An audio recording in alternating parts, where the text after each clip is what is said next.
Assalamu alaikum warahmatullahi wabarakatuh. Dear students of 9th class, hope you are fine. Students, हमने lesson start किया है chapter number 7 में bio energetics का, और bio energetics को हमने कल के लेसन में डिफ़ाइन किया था। तो आज के लेसन में हम ATP मॉलिक्यूल को स्टडी करेंगे। But first of all we have to recall our concepts and that is the definition of bioenergetics. It is a study of energy relationships and energy transformations in living organisms. ठीक है, bio energetics के बारे में हमने पढ़ा कि energy relationship और energy किस तरह से एक फॉर्म में दूसरी फॉर्म में ट्रांसफ़र होके वो हमारे काम आती है लिविंग ऑर्गेनिजम्स के, इसको हमने स्टडी किया था। इसके बाद हमने ऑक्सीडेशन रिडक्शन रिएक्शंस को पढ़ा था। The loss of electrons is called oxidation while the gain of electrons is called reduction and it combinedly form the redox reaction. और रिडॉक्स रिएक्शन जो है वो डायरेक्ट एनर्जी सोर्स है हमारी बॉडी में। इसको हम डायग्राम से ज़रा समझते हैं। Let us take example of two molecules A and B. Okay, A loses electron, so we can say that A is oxidised. ठीक है, कंपाउंड A ने इलेक्ट्रॉन को लूज़ किया है या इलेक्ट्रॉन्स को लूज़ किया है। सिमिलरली कंपाउंड B ने इलेक्ट्रॉन्स को गेन कर लिया है, तो हम कह सकते हैं कि B इज़ रिड्यूस्ड. ठीक है, तो इस तरह से ओवरऑल ये रिएक्शन बन गया रिडक्शन, और ऑक्सीडेशन मींस के रिडॉक्स रिएक्शन. ओके, इसके बाद हम देखते हैं ATP मॉलिक्यूल को स्टडी करते हैं। और ATP को सेल्स एनर्जी करेंसी कहा गया है. ठीक है, तो करेंसी का क्या काम होता है कि वो किसी मटेरियल की वर्थ रखती है अपने अंदर, और फिर क्या होता है कि उस मटेरियल की जगह आप उस करेंसी को किसी को दे देते हैं और वो मटेरियल किसी से ऑब्टेन कर लेते हैं, फिर आप अपना मटेरियल किसी को दे देते हैं और उसके बदले में फिर आपको उससे करेंसी वापस कर देता है। तो इस तरह से ये मटेरियल्स की फॉर्म में सर्कुलेट करती रहती है। इसी तरह से ये हमारे सेल्स में जो एनर्जी करेंसी है वो ATP है, यानी ATP मॉलिक्यूल जो है ये एनर्जी को किसी फॉर्म में जाकर कन्वर्ट करता है और फिर एनर्जी गेन करके दोबारा से असली फॉर्म में वापस आ जाता है। तो इसी चीज़ को हम इंशाल्लाह ताला आज के लेसन में स्टडी करने जा रहे हैं। First of all its definition. The major energy currency of all cells is a nucleotide called adenosine triphosphate. ठीक है, न्यूक्लियोटाइड मॉलिक्यूल है जिसका नाम एडिनोसिन ट्राईफॉस्फेट है, जिसकी एब्रीविएशन ATP है. ओके, इसके फंक्शन को हम देखें तो it's a main energy source for majority of the cell functions like synthesis of macromolecules, DNA, RNA, proteins, movement, transmission of nerve impulses, active transport, exocytosis and endocytosis. तो ये सारे के सारे प्रोसीजर्स आप पहले भी पढ़ चुके हैं. तो इन सारे के सारे सेलुलर फंक्शंस को परफॉर्म करवाने के लिए जो एनर्जी सोर्स है वो majority of the cellular functions में वो ATP मॉलिक्यूल होता है. ओके, इसके बाद हम आते हैं ATP के स्ट्रक्चर पे. तो स्ट्रक्चर में हम इसमें तीन बातें देखेंगे.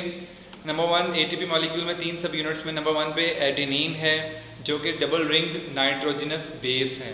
ठीक है, इसके बाद राइबोज है जो 5 कार्बन पर मुश्तमिल एक शुगर का कंपाउंड है. इसके बाद इसमें 3 फॉस्फेट ग्रुप्स हैं जो कि लीनियर चेन बना रहे हैं, सीधे आपस में अटैच्ड हैं. ठीक है,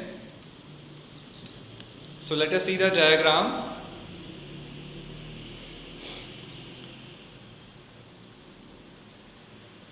डायग्राम में देखें बच्चों आप कि एडेनिन है जिसमें डबल रिंग्स हैं और हर रिंग के कॉर्नर पर एक कार्बन एटम होता है. ठीक है, और नाइट्रोजनस रिंग है. इसका मतलब क्या है कि इस रिंग के अंदर कहीं ना कहीं नाइट्रोजन एटम्स मौजूद हैं कार्बन के अलावा.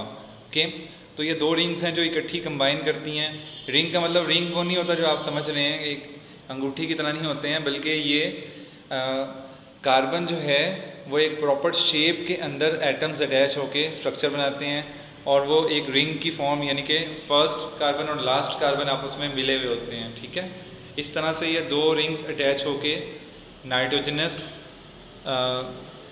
बेस बना देती हैं. इसके बाद इसमें राइबोज शुगर है जिसमें आपको 5 कॉर्नर्स नज़र आ रहे हैं. तो ये 5 कॉर्नर्स जो हैं बेसिकली 5 कार्बन्स को शो कर रहे हैं. तो ये एक शुगर्स में से एक ये राइबोज कंपाउंड है. ठीक है, जिसमें 5 कार्बन्स हैं. इसके बाद आप देख रहे हैं 3 फॉस्फेट ग्रुप्स हैं जो आपस में लीनियर चेन की फॉर्म में अटैच्ड हैं. ठीक है, तो ये सारे का सारा स्ट्रक्चर जो है ATP मॉलिक्यूल को रिप्रेजेंट कर रहे हैं। इसके बाद हम स्टूडेंट्स समझेंगे कि ATP कैसे एनर्जी करेंसी के तौर पर बिहेव करता है। तो इसमें आप लोग इस बात को समझ लें कि ये जो हमने 3 फॉस्फेट ग्रुप्स देखे हैं, इनके दरम्यान में ये फॉर्म साइन बना हुआ है टिल्ट का, ये क्या है, ये शो कर रहा है हाई एनर्जी बॉन्ड को, ठीक है। यानी फॉस्फेट, एक फॉस्फेट दूसरे फॉस्फेट से जो मिला हुआ है जिस बॉन्ड के थ्रू, वो काफ़ी ज़्यादा एनर्जी रखता है अपने अंदर। The energy in this bond is released as it's breaks and inorganic phosphate gets separated from ATP। और ये एनर्जी कब सामने आती है, जब एक फॉस्फेट दूसरे फॉस्फेट से सेपरेट हो जाता है, और जब breaking down of one phosphate group है, वो रिलीज़ करती है एनर्जी अबाउट 7.3 किलो कैलोरीज, यानी 7300 कैलोरीज एनर्जी जो है वो ऑब्टेन होती है जब ATP मॉलिक्यूल में एक फॉस्फेट दूसरे फॉस्फेट से अलग होता है।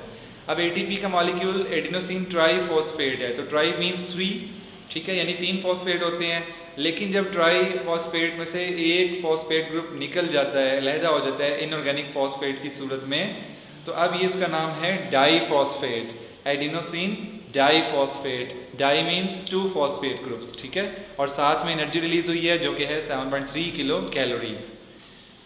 इसके बाद अगर मज़ीद इसमें आगे बढ़ें तो in common energy reactions only the outer most of the 2 high energy bonds breaks, ठीक है। आमतौर पर 2 ही जो हाई एनर्जी बॉन्ड्स, जो आउटर मोस्ट बॉन्ड होता है वो टूटता है। When this happens, ATP becomes ADP and one phosphate is released. In some cases, ADP is further broken down to AMP, यानी कि एडिनोसिन मोनोफॉस्फेट। और क्या होता है, ADP मॉलिक्यूल जो पहले से बन गया वो भी मज़ीद ब्रेकडाउन के बाद एडिनोसिन मोनोफॉस्फेट या AMP की फॉर्म में सेपरेट हो जाता है, और यहाँ से मज़ीद 7.3 किलो कैलोरीज एनर्जी जो है वो ऑब्टेन होती है। ओके, तो हम समराइज़ करते हैं अपने टॉपिक को। Cells constantly recycle ADP by recombining it with phosphate to form ATP। अब सेल्स जो होते हैं वो अपने इस ADP मॉलिक्यूल को रिसाइकलिंग के थ्रू दोबारा से ATP मॉलिक्यूल बनाने की कोशिश करते हैं। The synthesis of ATP from ADP and P requires the expenditure of 7.3 kilo calories of energy पर मोल।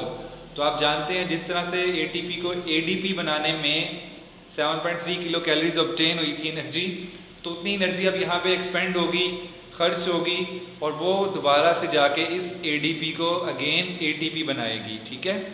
This energy is obtain from the oxidation of food stuff. तो आपने कल के लेसन में पढ़ा था कि फूड स्टफ जब उसकी ऑक्सीडेशन होती है, फूड स्टफ में CHO बॉन्ड होता है, जब H बॉन्ड जो है वो ब्रेकअप करता है तो वो एनर्जी रिलीज़ करता है। तो उस एनर्जी रिलीज़ करने के प्रोसेस को हमने ऑक्सीडेशन कहा, क्योंकि उसमें हाइड्रोजन जो है वो लूज़ होता है, और loss of hydrogen means loss of electron. तो इस तरह से जब एनर्जी जो हमने गेन की थी फूड स्टफ से, अब वो यहाँ पे काम आएगी और वो ADP को फिर से ATP बनाएगी। तो कल के लेसन में हमने पढ़ा था कि जो पोटेंशियल एनर्जी हमारे अंदर है वो ATP की फॉर्म में स्टोर होती है। तो बच्चों ये वही एनर्जी है जो फूड स्टफ से निकलती है और वो ADP को दोबारा से ATP बनाने में इन्वॉल्व होती है और ATP की फॉर्म में फिर से स्टोर हो जाती है। फिर जब दोबारा से हमें एनर्जी की ज़रूरत होती है तो ATP मॉलिक्यूल ब्रेक डाउन होने के बाद फिर से ADP बन जाता है, और यूँ ये साइकिल चलता रहता है। और जैसे मैंने आपसे शुरू में बात की कि करेंसी का काम भी यही होता है कि किसी चीज़ की मटेरियल की हम एक जो है वो बदल होता है उसका, ठीक है, जो हम किसी चीज़ को पे कर देते हैं और दोबारा से फिर उस चीज़ को ऑब्टेन करने के लिए उसको दोबारा से उस चीज़ को एक्सपेंड कर लेते हैं, ठीक है। So we can summarise that ATP is generated by energy releasing processes, ठीक है। Energy releasing process means oxidation of food stuff हो गया, ठीक है, और उसमें ATP जनरेट हो जाता है। And is broken down by energy consuming processes. फिर जब एनर्जी की ज़रूरत होती है, एनर्जी ने खर्च होना होता है, हमारी बॉडी में यूज़ होना होता है, तो उस दौरान क्या होता है, ATP मॉलिक्यूल ब्रेक डाउन कर जाता है। In this way ATP transfers energy between metabolic reactions. इस तरह से ATP मॉलिक्यूल जो है वो मेटाबॉलिक रिएक्शंस में एनर्जी को ट्रांसफ़र करता रहता है, ठीक है। तो आज के लेसन में बच्चों हमने ATP मॉलिक्यूल को डिफ़ाइन किया, फिर उसके फंक्शन को देखा और फिर उसके स्ट्रक्चर को स्टडी किया, और लास्ट में हमने जो मेन हमारा टॉपिक था कि कैसे ये एनर्जी करेंसी के तौर पे बिहेव करता है, इसको हमने डिटेल में पढ़ा, ठीक है।